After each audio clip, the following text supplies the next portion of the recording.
He looked at me like I was trying to crash a celebrity party. "Sorry, ma'am, you're not on the list," the guard said, lifting his iPad slightly so I could see the screen. My photo was there. My name, underlined in red.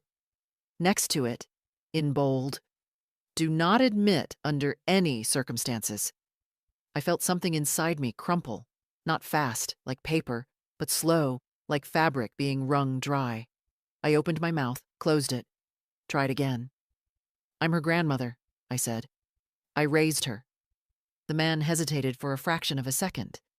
Then the professional mask returned. "Venue instructions, ma'am. I'm really sorry. I can't let you in. 2 weeks ago, I sold my house to pay for this wedding." They didn't know that. Of course they didn't. I'd insisted on anonymity when I wired the funds to the event planner. That was my idea, my mistake.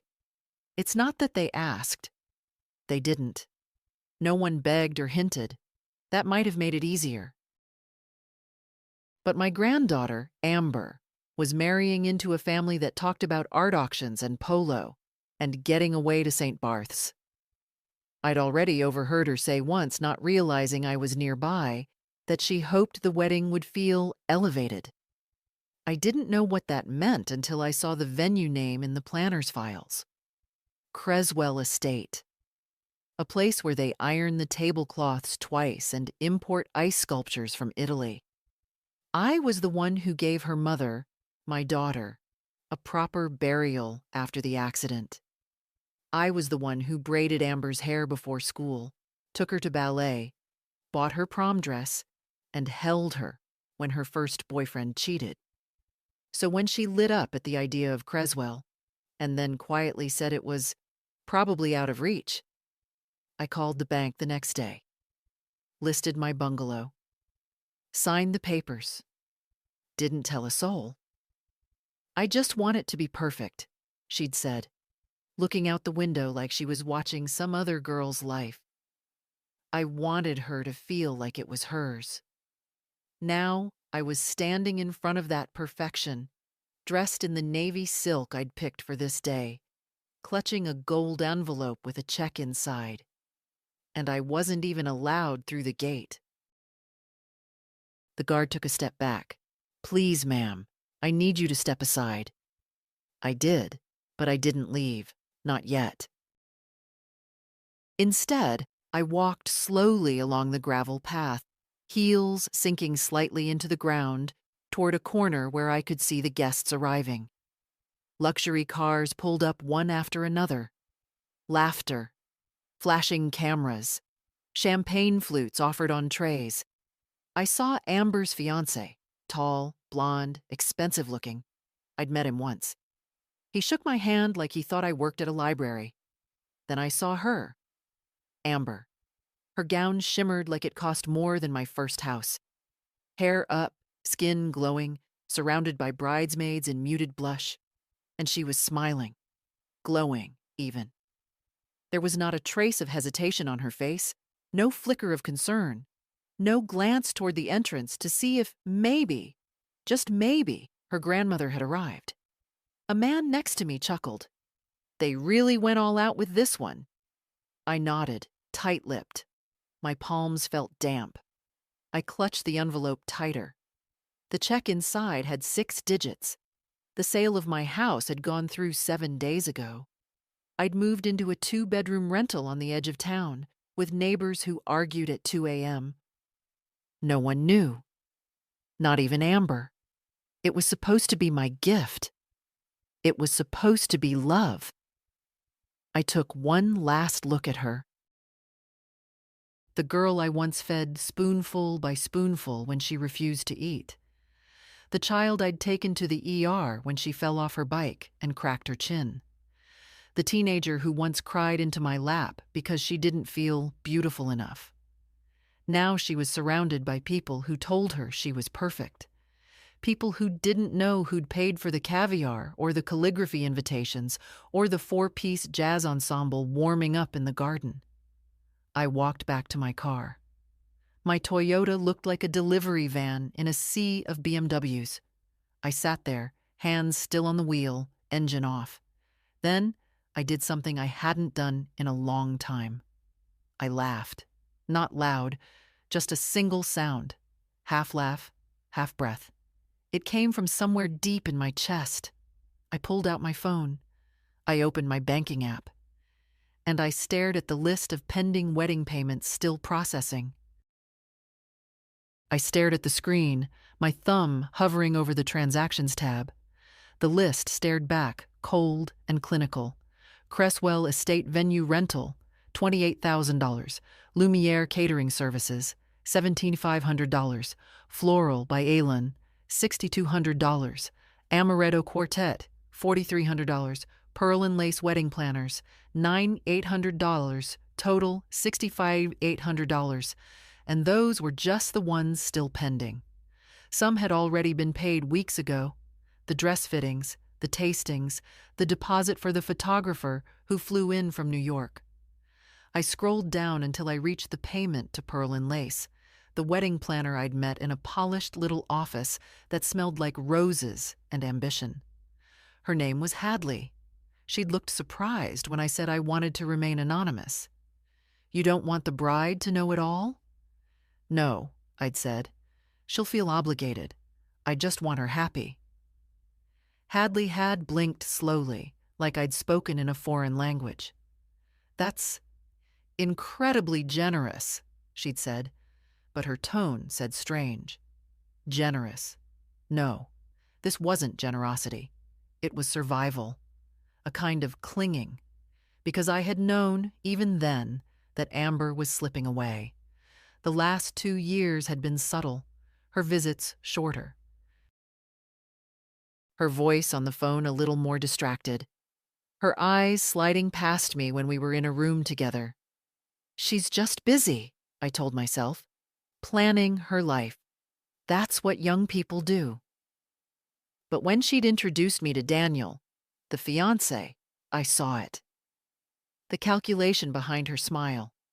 The small, shameful twitch when I mentioned I used to run a corner store.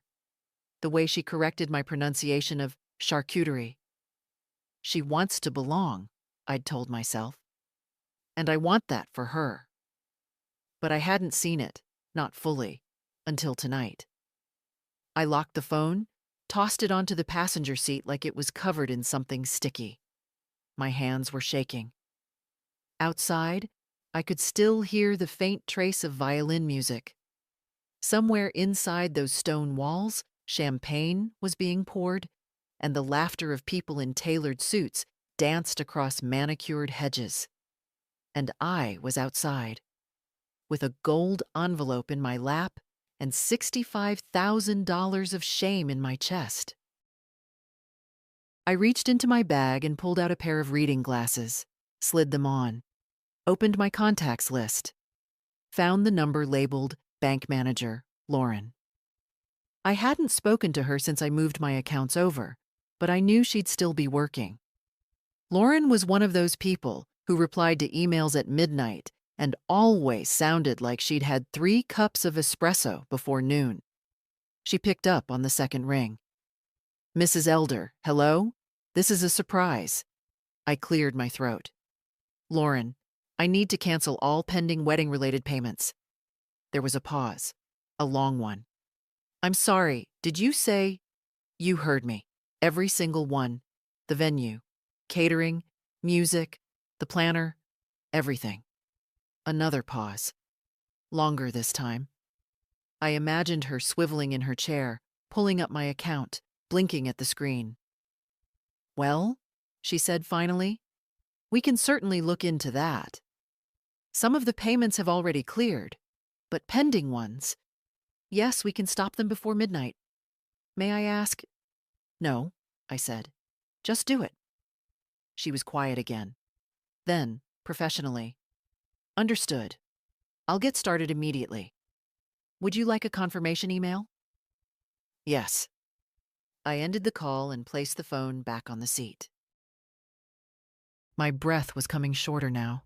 My chest was tight. I didn't feel triumphant. I didn't feel petty. I felt hollow. the kind of hollowness that comes after years of saying yes to people who never asked why. I rested my head against the steering wheel. The scent of my own perfume, something floral and faintly sweet, drifted up. I'd bought it last week, just for today. The last time I'd worn perfume was Amber's high school graduation. She'd made a joke then, said I smelled like church. I hadn't worn it since. I sat up, eyes dry, hands steady. I started the engine. I wasn't going home. Not yet. I was going to drive. Just anywhere, until I could breathe again. I drove for almost an hour before I realized I wasn't heading anywhere in particular. The road curved along the edge of Lake Arlington, where the water shimmered under a late spring sunset. For a moment, I considered stopping. But I didn't want to see couples walking hand in hand or families setting up picnics. I didn't want reminders of things I once had or things I thought I still did. Instead, I pulled into a small gas station, the kind with flickering lights and overpriced soda. I bought a lukewarm bottle of water and sat in the car, engine off, staring at the sky as it bruised into twilight. My phone buzzed in the passenger seat. Unknown number. I didn't answer. It buzzed again a minute later. Then again. Then a text. "Hi, this is Hadley from Pearl and Lace. We have a problem. Please call me immediately." I let the screen fade. A problem. I could picture her now, probably still at the venue, tapping through her iPad, trying to make sense of the sudden chaos. Good. I opened the water, took a sip, and waited. 3 more missed calls. One from Hadley, one from a different number, then another. This one labeled Amber. That one stung. I didn't answer. Instead, I opened my email. Sure enough, there was a message from the bank. Subject: Payment cancellation confirmation. All pending transactions related to the Elder Wedding Fund had been halted. Funds remained in the account. Note: vendor contracts may initiate follow-up claims or breach of contract notices. I almost laughed at the formality. Breach of contract. What about breach of love? Breach of decency? I scrolled down and saw the line that mattered. Creswell Estate payment? Canceled at 6:43 p.m. It was now 7:21. If their timeline hadn't shifted, they would have just begun the dinner. I imagined the scene. Guests seated, staff waiting, no wine, no plated meals, no music. Just Hadley being pulled aside by the maitre d'. Just Amber turning toward Daniel with a frozen smile. Just confusion turning into whispers. Just everything unraveling. Another message came through. Amber: Grandma, what's happening? Hadley says you were the sponsor? Is this true? Are you okay? Please answer. Still polite. Still tentative. That made it worse. I turned the phone face down and let silence wrap around me. I didn't want an apology typed with trembling fingers because things had gone wrong. I wanted to know what she would have said if everything had gone right. What would she have told people when I wasn't there? That I was sick? Traveling? Forgot? No. She wouldn't have mentioned me at all. That's what haunted me. I'd given her a gift so complete. She felt free to erase me. I sat there until the bottle was empty, until my fingers were no longer trembling, until I felt something unfamiliar creep in. Not anger, not grief. Control. I had been trying to buy my place at a table that was never set for me. Not anymore. I picked up the phone and dialed one number. A different one. "Mrs. Elder?" the voice said on the third ring. "This is Violet from Faircrest Realty." "Yes," I said. "I'd like to revisit the listing you showed me last month. The little one-bedroom near the park." There was a pause. "Of course. The one with the small patio? You said it felt too quiet. I've changed my mind, I heard her typing. It's still available. I want to see it. Tomorrow. First thing. I could hear the surprise in her voice. Okay, I'll set it up. I thanked her and hung up. And then, only then, I opened Amber's message again, read it, closed it, typed one word in reply, yes, and hit send. Hadley's heels clicked too fast against the marble floor as she hurried down the hallway of Creswell Estate. She clutched her tablet like a weapon, face pale beneath her flawless foundation. The quartet had stopped playing 5 minutes ago. The head caterer had already pulled 2 servers off the floor. The maitre d' looked like he was one missed payment away from walking out. She found Amber near the staircase, posing for a photo with her bridesmaids. "Amber," she said, voice low but urgent. Amber turned, mid-laugh. Her expression faltered when she saw Hadley's face. "What is it? Can we speak privately? Just a moment." Amber glanced toward Daniel, who was chatting with his parents, and nodded. They stepped into a small side room filled with coat racks and forgotten decorations. "What's going on?" Amber asked, frowning. "Why isn't dinner being served?" Hadley inhaled. "The payments," she said. "They've been canceled." Amber blinked. "What?" "All of them. Venue, catering, music, decorations. Everything's still pending. Gone. The accounts were frozen around 6:40. My contacts just confirmed." "No, that's not possible." "My fiancé's parents. They paid for the rehearsal dinner," Hadley said quietly. "Not the wedding." Amber's mouth opened, then closed. Her face, so composed minutes ago, began to flicker. "That's not true. Daniel said—" "I've been managing the budget," Hadley said gently. "There was only one sponsor, anonymous, but now, not so anonymous." Amber swallowed hard. "Who?" "Your grandmother." Amber took a step back like she'd been slapped. No, that's not. She doesn't have that kind of money." Hadley hesitated. "She sold her house, Amber. The payments were routed through a trust account. Today, she shut it all down." Amber leaned against the wall. For the first time all day, she looked like a 23-year-old girl in too much makeup and too little certainty. I told her not to make a fuss. I told her it was going to be small, private." Hadley gave her a look. "Small?" Amber bit her lip. "She said she didn't want to be a burden. I didn't think she'd actually—" She stopped. And then, "Where is she?" "I don't know. She was here earlier."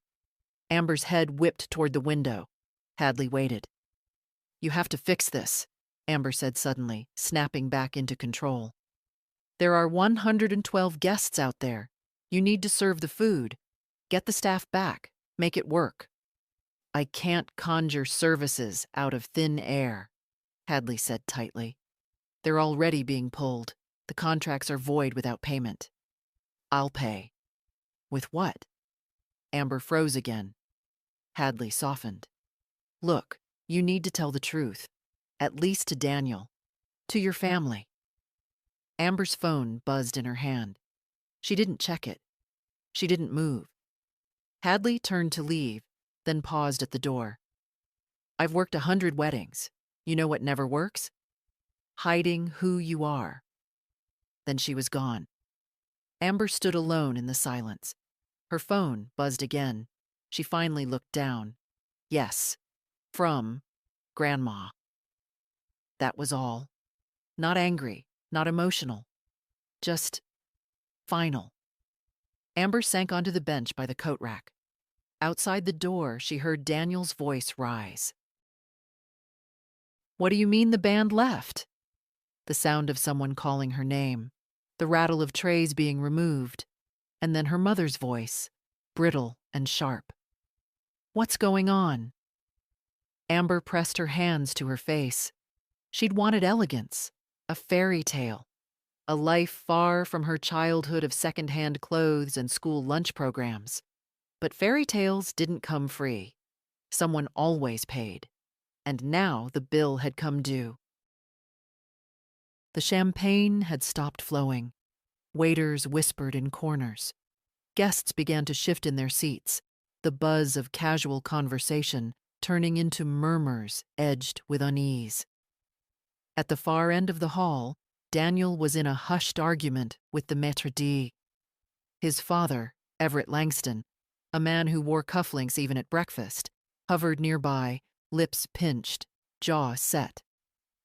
"I don't understand," Daniel said. "The payment was confirmed weeks ago."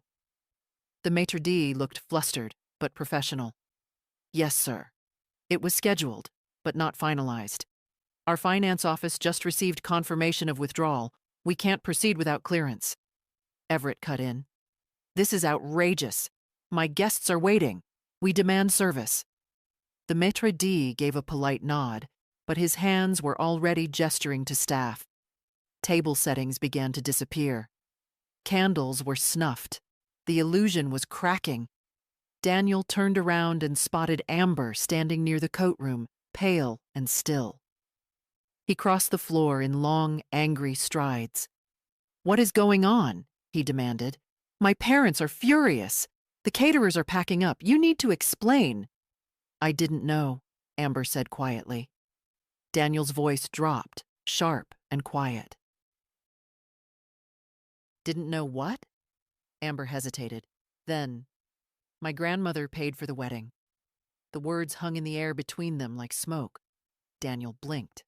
"What?" "All of it," she said. She sold her house. I didn't ask her to. She did it herself." Daniel took a step back. His voice was now incredulous. "Wait, so the anonymous sponsor wasn't some trust? It was her? Your grandmother?" Amber nodded. Daniel's father had joined them now. "Excuse me? Are we to understand that this entire event was paid for by someone not even invited?" Amber flinched. Everett Langston turned slowly toward his son. "And you let us believe it was covered?" "I didn't know either," Daniel muttered. "She never told me. She didn't want to come," Amber said quickly. "She insisted. She said she'd be uncomfortable, that it was our day, not hers." A new voice joined the circle. "Is that what she said? Or is that what you told yourself?" It was Eloise, Amber's cousin, the only other person in the family who had ever spoken to June with regular affection. She held her phone in one hand, screen still glowing. "I just talked to her," Eloise said. "She was here." Security turned her away, with a photo. "And her name marked in red." Amber's face crumpled. "No, yes," Eloise said. "You made sure she couldn't come. And then you took everything she gave you and buried her like a family secret." A few heads turned. The voices were no longer whispering. Several guests nearby had gone silent. Amber's mother rushed over, red-faced and hissing. "We need to handle this in private." But it was too late. The quiet had become a silence, and in silence, people listen. Someone from the back asked, "Is the wedding canceled?" Someone else, louder, "Did the bride's grandma really pay for all this?" Amber looked around, surrounded by strangers dressed in borrowed finery. Every gaze stung. Daniel turned toward her, his face unreadable. "She gave you everything," he said, "and you gave her nothing." Then he walked away. Amber didn't follow. The night pressed in around me as I stepped into the rental. The air inside was still, the kind of stillness you only notice when your life has emptied out and there's nothing left to echo. No pictures on the walls, just two moving boxes stacked in the corner, one labeled linens, the other books I kept. I kicked off my shoes and dropped my purse onto the sagging love seat, that came with the unit. My phone vibrated as I passed the kitchen. Again. I didn't look. Instead, I filled the kettle and set it on the stove. I didn't need tea. I needed something normal. A sound, a scent, a ritual. Something that made me feel like a person again. The kitchen window looked out onto the parking lot. Someone's porch light blinked overhead. A boy on a bike cruised past, popping a wheelie. The water boiled. I poured it over a chamomile bag and carried the cup to the small table. That's when I looked at the phone. 6 missed calls, 1 voicemail, 3 texts, all from Amber. The last message read, "I'm so sorry. I didn't know you were there. I didn't know you paid. Please, can we talk?" My thumb hovered over it, but I didn't reply. Not yet. Instead, I opened the voicemail. Her voice, cracking. A breath caught somewhere between guilt and panic. "Grandma, please. I didn't mean for any of this to happen. I didn't know you were outside. Hadley just told me. And the payments, I didn't even know you had that kind of money. I didn't ask you for it. I wanted things to be perfect. I never meant to hurt you. Please, call me." There it was. The thing that always came too late. The moment when people realized you were a person, not a pillar. I took a sip of tea and let the silence fill the space again. It wasn't the absence of noise that struck me. It was the absence of pressure. For years, I'd measured my worth by what I could give. Money, time, emotional buffering. I'd paid for Amber's braces, ballet classes, her first car. I'd listened when she sobbed over college rejections and then paid for her community college classes when she decided to take a break. I'd sold the only home I'd ever owned so she could have a wedding that made her feel like she belonged. And she didn't even invite me. Now, for the first time in my life, I had something she wanted. Not my money, not my approval, but my presence. And I didn't have to give it. I sat with that thought. Let it settle deep in my spine. And then I did something that surprised even me. I smiled. Not a bitter smile, not ironic. A real one. Because for the first time in a very long time, I wasn't chasing anyone. Not love, not respect, not belonging, just me. My phone lit up again. Blocked number. I didn't answer. Instead, I opened my bank app once more. I transferred the remaining balance from the wedding fund into a newly labeled account. For me. And then, almost as an afterthought, I created another label. Legacy, not bloodbound. That one I didn't fund yet. But I would, eventually. When I found someone who saw me before they saw what I could give. I closed the app, finished my tea, and for the first time in what felt like years, I turned off the phone. The silence wasn't empty anymore. It was full of choices. Mine.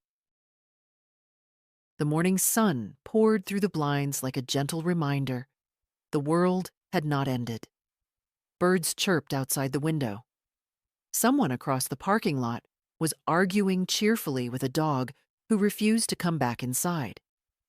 I sat at the tiny kitchen table in my robe, toast untouched, tea already cold. My phone had been on airplane mode all night. I switched it back on and watched the messages flood in. 16 missed calls, 11 voicemails, a barrage of texts. Amber, Hadley, a number I didn't recognize. Then Daniel's name appeared. I stared at it, blinking. I hadn't saved his number, but I remembered it. He'd called once before, during their engagement, asking if I could send him some old photos of Amber as a child. For the slideshow, he'd said. I'd sent 27. None had made it into the final cut. The screen lit up again. Another call. Amber. I declined it. Then, as if on cue, another call came in. This time from a local number. I answered. "Mrs. Elder?" a woman said, breathless. "This is Karen Cole. I work for the Herald. Do you have a moment?" I froze. "Excuse me?" "We received a tip about an incident at the Creswell estate last night.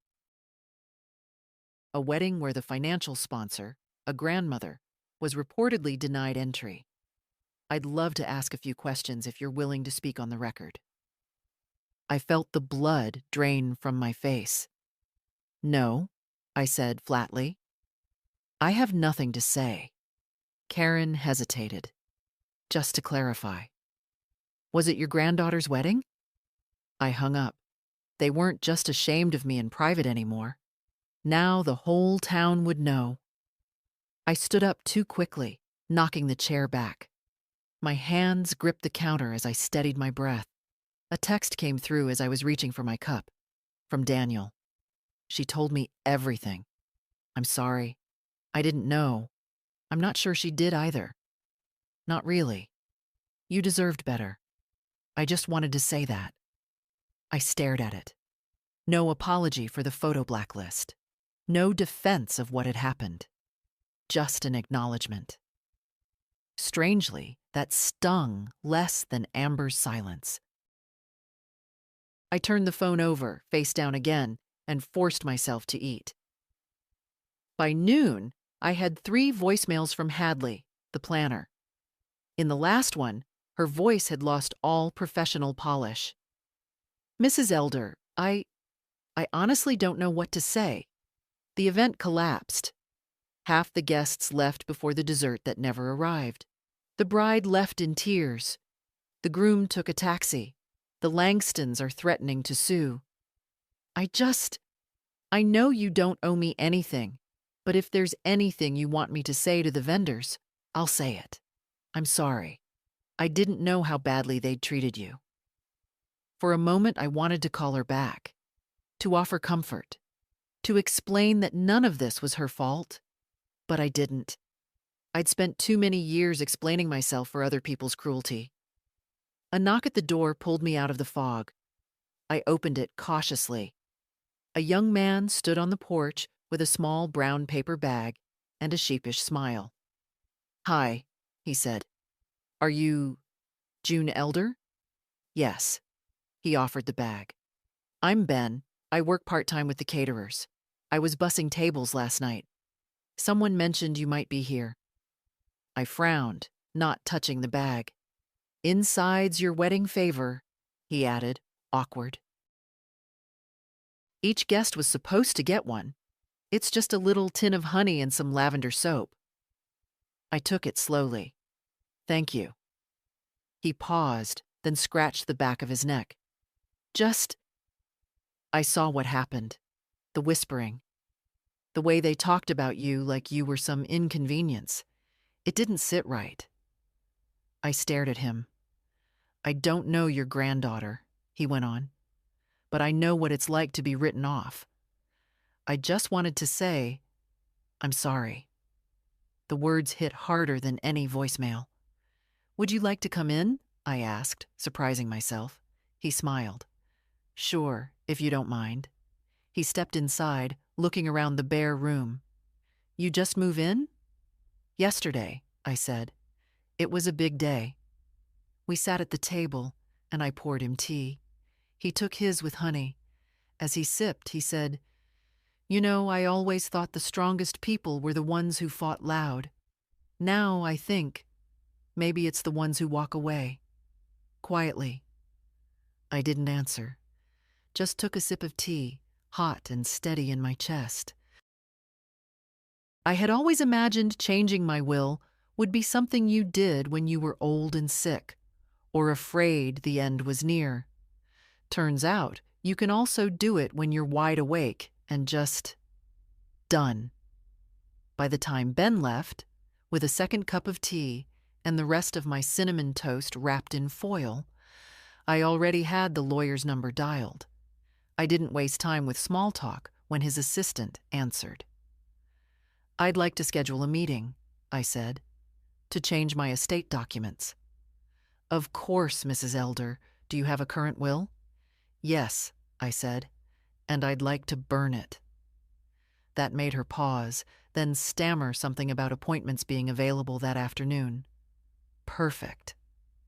I changed into clean clothes, a pale gray cardigan, soft denim, shoes I could walk in, and packed a folder with the bank statements, trust account documents, and an old copy of the will that still listed Amber as sole beneficiary. By 2 o'clock, I was sitting in a paneled office that smelled faintly of leather and lemon polish, across from a man in glasses who looked younger than the house I'd just sold. "Mrs. Elder," he said, scanning the papers. "You've been very thorough. I've had time." He tapped a pen against his desk. "You want to establish a new trust?" "Yes." "For a family member?" "No." That surprised him. "I'd like it to be reserved for educational grants," I said. "For women over 50, women starting over, leaving something behind, rebuilding." He looked up, blinked. "That's specific." "I'm not doing this out of spite," I said calmly. "I'm doing it because I wasted too many years pouring myself into people who only loved the parts of me they could spend." He didn't respond, just nodded and wrote that down. "And my will," I added. "I want it redrawn, effective immediately." "Of course. Do you wish to exclude all blood relatives?" There it was, the question that usually got people to flinch. I didn't. "I wish to include only those who didn't see me as a wallet with a pulse," he scribbled again. I watched his pen move, steady, efficient. An hour later, I left with paperwork in a manila folder and a curious sense of weightlessness. The money was still mine. But for the first time, it was staying with me on my terms. Outside, the sun had warmed the sidewalk. The trees along the boulevard rustled in that soft way that makes you feel like the world might still be kind, despite everything. I walked to my car, but someone was already standing next to it. Amber. She turned when she saw me. Her face was blotchy, eyes red, dress wrinkled like she'd slept in it. Or not slept at all. "Grandma," she said, voice hoarse. "Please. I didn't know. I swear I didn't know." I said nothing, just waited. "I thought it was Daniel's parents," she rushed on. "I didn't mean for any of that to happen. I never would have told security to—" "You didn't have to," I interrupted. "Someone did, on your behalf, and you never questioned it." She flinched. "I didn't think you'd want to come," she said weakly. "I thought maybe it'd be easier. For you or for me?" Amber looked at the pavement. "Both." "That's not how love works," I said. She opened her mouth again, but I raised a hand. "I'm not here to fight. I'm not angry. Not anymore." She looked up. Hope flickered. "But," I continued, "you need to understand something. What you did wasn't a mistake. It was a choice. A quiet, polite, pretty little betrayal wrapped in, 'I thought you'd understand.' And I do." Her lips trembled. "So, you hate me?" "No," I said, almost kindly. "But I'm done chasing people who forget I exist when I'm not paying for the party." She stood there, arms hanging limp, as I opened my car door. "I just want to fix it," she whispered. "You can't," I replied. "But you can live with it. That's what adults do." I got in, closed the door, and didn't look back as I pulled away. At the next red light, I opened the manila folder beside me. At the top, in bold type, it read, "Trust Formation. The Elder Fund Beneficiary. TBD, discretionary, not based on kinship." I smiled. Sometimes legacy isn't blood, it's choice. By the next morning, the Langstons had hired a lawyer. It was all over local chatter threads. Wedding of the season implodes after mysterious financial collapse. Some nosy blogger even got a photo of Amber sitting alone on the curb outside the Creswell estate, mascara smudged, veil crumpled in her lap. The comments were merciless. But I didn't read them. I was at the library, of all places, somewhere I hadn't stepped foot in years. The same woman still ran the front desk, though her hair had turned silver since I last saw her. I was scanning the bulletin board by the entrance when someone behind me cleared their throat. "Excuse me, are you June?" I turned. A woman, maybe mid-50s in a grocery store uniform, stood there, a clipboard tucked under one arm. "I hope this isn't weird," she said, "but I think you might have been the woman in that story. The wedding one." I didn't answer. She smiled, hesitant. "I'm sorry. It's just..." My niece showed me the article, and when I saw the part about the fund for older women trying to start over, I had to ask. Still, I said nothing. "I left my husband 3 months ago," she went on, "after 30 years. He used to say I'd never make it on my own. I believed him, until I didn't." She reached into her pocket and pulled out a folded piece of paper. "My friend helped me write an application letter. I don't even know if you're accepting them yet. But if you are..." I took the paper. "I haven't chosen anyone yet," I said. "But maybe it's time." She smiled, eyes glassy. "I just want to do something for myself. I want to learn something new, not for my kids, not for him, just me." I looked at the bulletin board again. There was a flyer for evening IT classes at the community college. "It's never too late to learn," I said, "or to start choosing yourself." She exhaled like she'd been holding her breath for years. "Thank you," she said. I nodded. She left. And for the first time in a long, long while, I felt useful in a way that didn't make me feel used. That afternoon, I got a message from Eloise, Amber's cousin. "I don't want anything from you. Just wanted you to know. I left the reception right after you did. I couldn't sit there and pretend." Then another. "You were the only one in that whole building who acted with dignity. Thank you for reminding me what that looks like." I replied simply, "You're welcome. That matters more than you know." By the end of the week, Amber had gone silent. No more texts, no calls, just digital distance. The same kind that had slowly crept in over the past few years, only now it was final. Daniel moved out of their shared apartment. That news came secondhand through Ben, the young man from the catering team who'd brought me the honey tin. He'd started stopping by more often, once with a pie, once with a copy of his resume. "Is it weird I want to be part of this, whatever you're building?"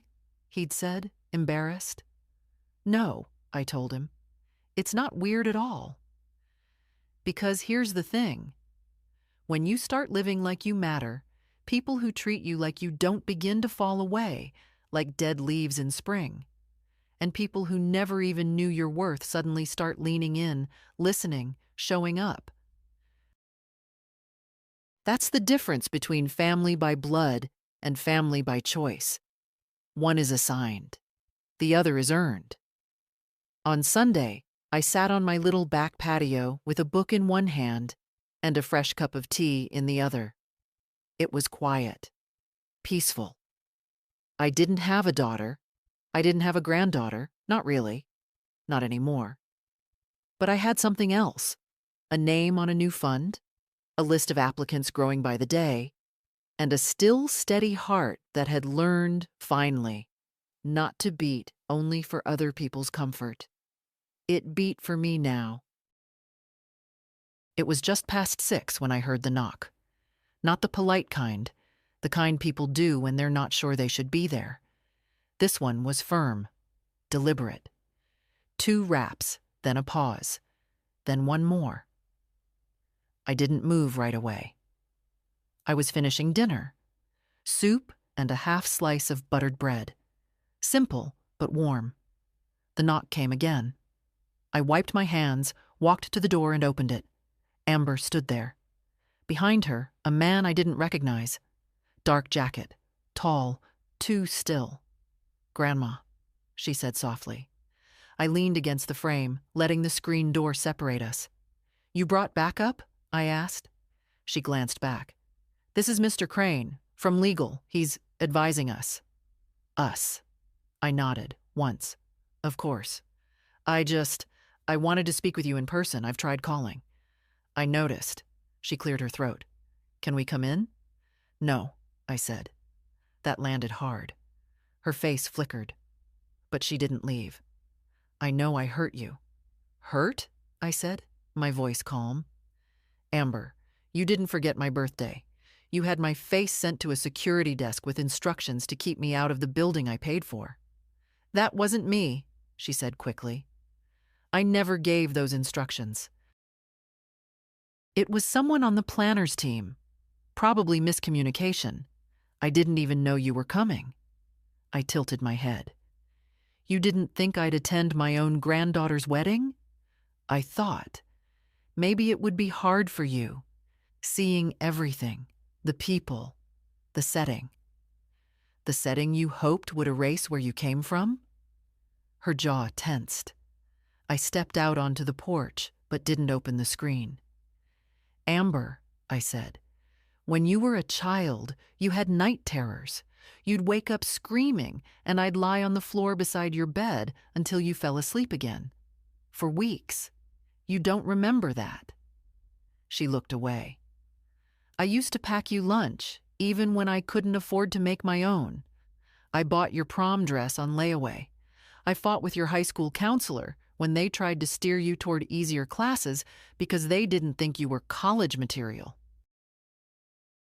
Her eyes were shining now, but I kept going. "I sat in every audience, drove you to every practice, defended you to teachers, to neighbors, even to that boy's mother who called you a liar. And not once did I ever ask you to pretend I was someone else." The screen door creaked as I leaned forward. "But you did." Tears slid down her cheeks. I was scared. "No," I said. "You were embarrassed." She covered her mouth with one hand. Mr. Crane shifted his weight, but said nothing. "You brought a lawyer," I said. "Why?" Amber hesitated. "There's concern over the trust. The family is worried about the public nature of the withdrawal. The venue is talking about legal action. And the Langstons are trying to salvage reputation," I finished. She nodded once. "And you?" I asked. "Are you here because of lawyers or because you miss me?" "I miss you," she whispered. I believed her. But I also knew that missing someone wasn't the same as valuing them. It's easy to miss a warm body, a bank account, a memory of comfort. It's harder to stand beside someone when their presence doesn't benefit you anymore. I straightened. "I'm not angry anymore," I said. "But I'm also not available." She stared at me, blinking. "I'm not something you pick up when the world turns cold," I added. "You left me outside, not just at your wedding, for years. And now you want me to pretend it was all a misunderstanding." "I didn't know how to fix it," she said. "You don't," I replied. "You just live with it." She wiped her face, looked down, then up. "I loved you," she said. "I still do," I answered. "But love that has to hide itself in shame isn't worth holding on to." Mr. Crane shifted again, awkward now. Amber finally stepped back. "I'm sorry," she said. "I really am." I nodded once. She turned and walked to the car. He followed. I watched until the taillights disappeared. Then I turned off the porch light and locked the door. The envelope was thick, cream-colored, and embossed with gold foil lettering that read, Langston and Crane, LLP. No return address. Just wait. The kind of wait you feel before you even read a word. It arrived 3 days after Amber's visit. I didn't open it right away. I set it on the table, made myself lunch, watered the plant Ben had brought over, a stubborn little geranium that refused to bloom, and read 2 chapters of a mystery I already knew the ending to. Then I sat down, slid a letter opener under the seal, and unfolded the papers inside. 3 pages. Not handwritten, not personal. Precise. Professionally cold. It was a notice of financial misrepresentation and damages. In short, the Langstons were threatening to sue me. The letter accused me of sudden and unnotified financial withdrawal that resulted in breach of contract and public embarrassment stemming from an avoidable misunderstanding. Avoidable? I chuckled. A short, sharp sound. It was all phrased to sound polite, businesslike. As though it were just unfortunate that the woman who'd anonymously financed a wedding she wasn't invited to had decided she didn't like being treated like the help. The final paragraph was a masterpiece of tone. We trust this was not your intent, and we would welcome a conversation to resolve this without the need for further legal involvement. Kindly respond within 10 business days. There was no mention of love, of Amber, of the fact that I'd paid for wine they drank while discussing which relatives were too middle class to sit near the front. I folded the papers neatly and placed them back in the envelope. Then I pulled out a yellow legal pad and began to write. Not a legal response, a statement, a choice. To whom it may concern, this is not a denial. I did, in fact, fund the majority of the wedding in question. I did so under my legal name, using legally obtained funds via a private trust account. I did so without request, expectation, or contractual obligation. I also, after being denied entry to the event by security instructed to exclude me, made a decision, as allowed by the terms of all vendor agreements, to cancel pending payments before they were processed. There is no misrepresentation here.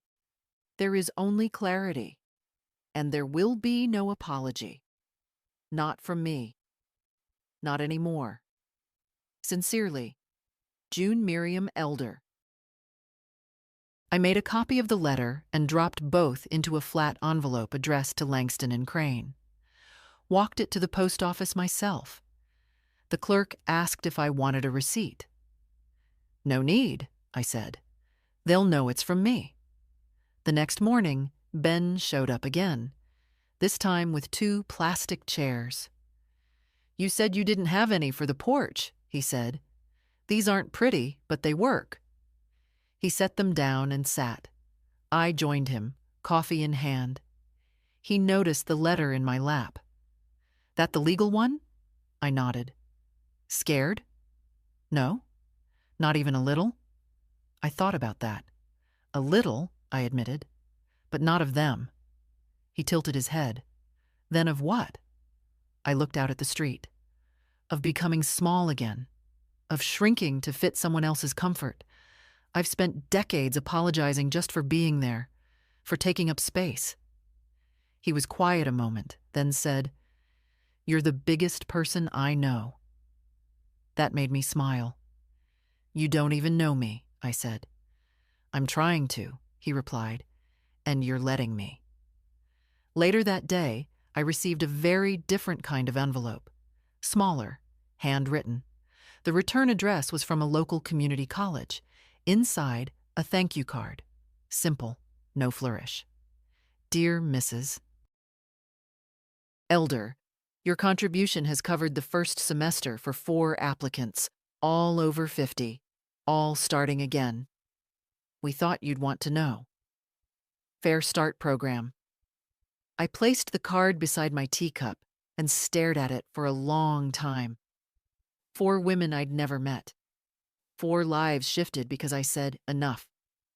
Not just to Amber, or to the Langstons, or to the old Will, to silence, to being erased quietly, in nice clothes and soft words, to a life lived for others who never once asked if I had one of my own. He showed up just after 3. I was on the porch, clipping a thread from the hem of a throw blanket I'd finally unpacked. The plastic chairs Ben had brought were getting regular use now, mostly by me, sometimes by neighbors, once even by a stray cat who refused to move for 10 full minutes. I saw the car pull up. Sleek, silver, expensive. I didn't recognize the driver, but the face that stepped out was vaguely familiar. Young, maybe 20. Tall, lanky, with the nervous energy of someone who wasn't sure if they were welcome. He carried a small paper bag and wore a jacket too warm for the weather. "Mrs. Elder?" he asked as he approached. "That's me." He smiled, tentative. "My name's Alex Langston. I'm Daniel's nephew. I was at the wedding." I didn't respond, just waited. He cleared his throat. "I brought you something." He held out the bag. I took it and looked inside. 1 slice of lemon cake wrapped in wax paper. "They served it late, after most people had left," he said. I saved a piece. Don't know why. Felt like someone should have. Still, I said nothing. He shifted on his feet. I was sitting near the back, at table 12. We didn't really know anyone. My parents were only invited because of Daniel's mom. He looked down. When things started falling apart, people got loud, embarrassed, some angry, some pretending nothing was wrong. But I just kept thinking, this doesn't feel like a tragedy. It feels like truth finally showed up. I studied him. He wasn't here to apologize. He wasn't here to explain anything away. He was just showing up. "You were the only adult in that building," he said, "and you weren't even allowed inside." I finally spoke. "And what made you care?" He shrugged. "My grandma raised me too. She worked at a laundromat for 40 years, wore the same coat until it practically fell off her. When I got accepted to college, she gave me a card with $50 and a note that said, 'They don't have to know where you come from, but you never forget.'" I smiled, soft and sad. "She passed last winter," he added. "Heart failure." "I'm sorry," I said. He nodded, jaw tight. "I watched them treat you like a mistake," he continued. "And I just kept thinking how much that would have broken her." Then, quieter. "But you didn't break." I looked out toward the street. "No," I said. "Not this time." He sat down on the step beside me. "You don't owe anyone anything," he said. "No," I agreed. "But I want to give, just not where I'm unseen." He was quiet for a moment, then asked, "Is it true you started a fund?" I did. "For older women? For anyone who's been told their time is over?" He nodded like he understood every word. "I'm not one of them," he said. "But if you ever need help, with applications or website stuff, I'd like to volunteer. No charge." I looked at him again. "Why?"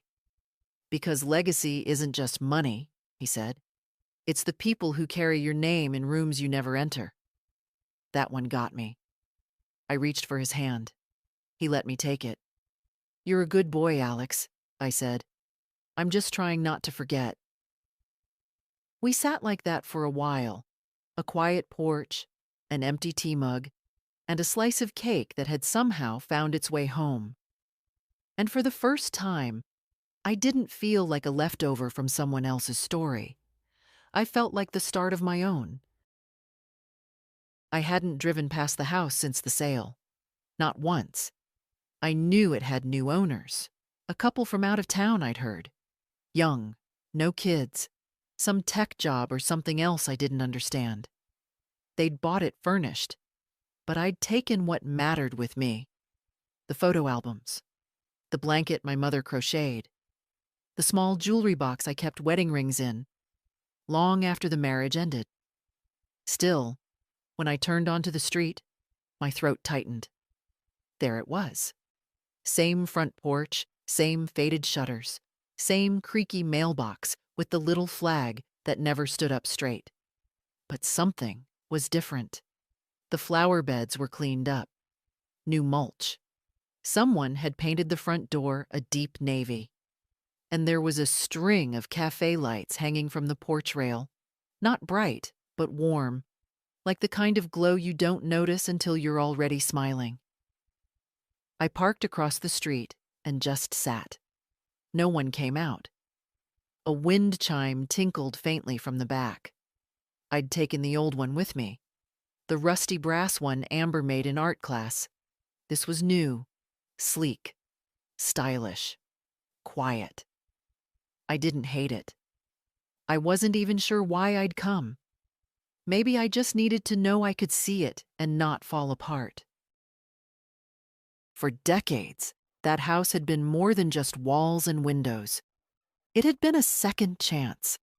After my husband left, after the accident that took my daughter, after the diagnosis that almost took me, I'd held that house together with grit and duct tape, patched the roof myself one spring, replaced the dryer hose with a kitchen knife, and stubbornness. I'd raised a child there, watched her child grow up there, and then I'd let it go. I thought I'd feel regret. But as I watched the wind move the porch swing gently back and forth, I felt something else entirely. Pride. Not for letting it go, but for knowing when. So many of us hold on long after something has stopped holding us. A house, a person, an idea of who we are, frozen in some decade that doesn't fit anymore. But I'd chosen to free myself. No one had taken it from me. I started the car again, but didn't drive off right away.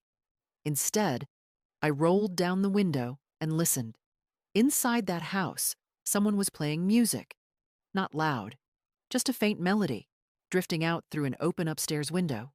A piano. A slow, lilting tune. Something unfamiliar, but beautiful. A life was being lived in there now, not mine, and that was okay. I pulled away from the curb and headed back toward my new place. I wasn't going home. I already was. They wanted me to give a speech. Ben made a program. Eloise printed flyers. Someone even brought a podium. Old, scratched, probably borrowed from a church basement. There were folding chairs, pitchers of lemonade, and a box of cookies labeled "Donated by the Women's Writing Circle." No press. No big donors, just 23 people in a sun-warmed community hall with buzzing overhead lights and more sincerity than polish. And somehow, that made it perfect. The Elder Fund was officially launching. We had 5 women enrolled in free courses, 3 more approved for housing stipends, and 2 laptops donated by someone I'd never even met. A friend of a friend who'd read the blurb Eloise put on the library board. I didn't want to speak, but I owed it to them, not to explain myself, to confirm them. Ben adjusted the mic. "She didn't want this part," he grinned. "But here she is." I stepped up. The microphone screeched, and I flinched. I didn't smile. I didn't clear my throat. I just looked at the room full of women. Some gray-haired, some wide-eyed, all watching like I might say something they'd been waiting years to hear. So I did. "I won't talk long," I began. Some chuckled. "I'm not a speaker. I'm not polished. I don't have the language some people expect from people with money, or from people with age." Silence now. I spent most of my life helping people who didn't always help back. I gave without asking, showed up without being asked, paid, cleaned up, smoothed things over, got left out, Got over it. Repeat it. Heads nodded. I thought that was love. I thought that was what women like us do. We give and we give until someone tells us we're too much or not enough or too loud or not invited. I paused, but I learned something this year. Something hard and something good. I leaned in slightly. It's not noble to disappear for others. It's just quiet dying. The room was utterly still. So I stopped disappearing. A breath. A beat. This fund isn't charity. It's not pity. It's power. Yours. Mine. Ours. It's proof that starting again isn't reserved for the young, that worth isn't measured by who claps for you or who posts your picture. It's measured by what you build when no one's watching. A few eyes glistened. And if you've ever felt like your life got small, like the world moved on and forgot to take you, I'm here to say, it didn't. I stepped back. I see you, and I'm not the only one. Applause wasn't thunderous. It wasn't wild. It was steady. Kind. And for once, I didn't wave it away. I let it reach me. Ben wrapped me in a quiet hug before handing out application packets. Eloise set up a table with brochures. A woman in a thrifted blazer came up and whispered, I haven't told anyone, but I left him last week. You made me think I could. Another pressed a handwritten note into my hand. I'm 59. I haven't said my own opinion in public in 11 years. Until today. I didn't cry. Not there. Not yet. I waited until I got home, kicked off my shoes, and found the note again in my coat pocket. Then I let it come. Not out of sadness. Out of release. Because somewhere in a beige community hall with bad acoustics and too much lemonade, I finally got to be heard. Not as someone's mother. Not as a checkbook. Not as a symbol of regret. Just as me. June Elder. Not invited. But here. And staying. I spent the morning folding laundry. Nothing special. 2 shirts, a pair of slacks, a towel that refuses to dry fully in the corners. The washer in this unit rattles too much on spin, but it works, and I've learned to tuck a dishcloth under the feet to keep it from dancing across the tile. There's something sacred in small routines, in not rushing, in watching the water boil and not doing anything else while it does. I made toast, not out of hunger, just out of habit. Buttered it. Ate half. Left the other piece for the birds. Then I sat on the porch. No one came. No one needed me. And I didn't need them. That's not loneliness. That's freedom. I used to imagine endings, quiet hospital rooms, faces bent in grief, or worse, no one there at all. I pictured silence as punishment, a sign I hadn't mattered enough. But silence, when chosen, is something else entirely. Today, the silence is mine. No calls, no texts, not even a knock. And yet the world hums on. The neighbor's kid is digging something in the flower bed again, probably helping his mother. 2 doors down, someone's arguing with a delivery driver about a missing box. The cat who adopted my porch is back, curled up on the faded cushion like he pays rent. And me? I have nothing left to prove. Not to Amber, not to the Langstons, not to the past. My will is settled. My fund is growing. My name, once whispered like an inconvenience, now sits proudly on a plaque by the library door. The Elder Initiative. They chose the name themselves. Ben stops by most Sundays. Eloise sends emails with updates. One of the women from the first round of funding just got hired by the college as a tech assistant. She sent a photo of her new ID badge. 54 years old, she wrote, and my first job with benefits. I printed it and stuck it on the fridge. Sometimes I talk to it like it's family. Maybe it is. I walked today, not far, just to the park 2 blocks down. There's a bench near the fountain with a crack in the backrest. Nobody sits there long. I did. Watched the wind stir the leaves. Listened to children play a game I didn't understand. At one point, a woman passed by, maybe my age. Our eyes met briefly. She gave the smallest nod. Not a greeting, an acknowledgement. I returned it. We didn't need to speak. We'd both learned something that comes late, if at all. That survival isn't living, and that peace isn't something granted. It's claimed. When I got home, I opened the last box I hadn't unpacked. Inside, old photo albums, a few letters tied with twine, one small blue sweater from Amber's toddler years. The sleeves still stained at the cuffs. I held it just for a minute, and then, carefully, gently, folded it back inside and closed the lid. Not everything needs to be on the shelf. Some things can stay where they are, remembered, but no longer needed. I placed the box in the hall closet. Then I made tea, sat in my chair, looked at the afternoon light pouring through the window, and felt nothing pressing against me. No guilt, no echo of demand, just the hum of the kettle, the warmth of the cup, and a quiet, steady knowing.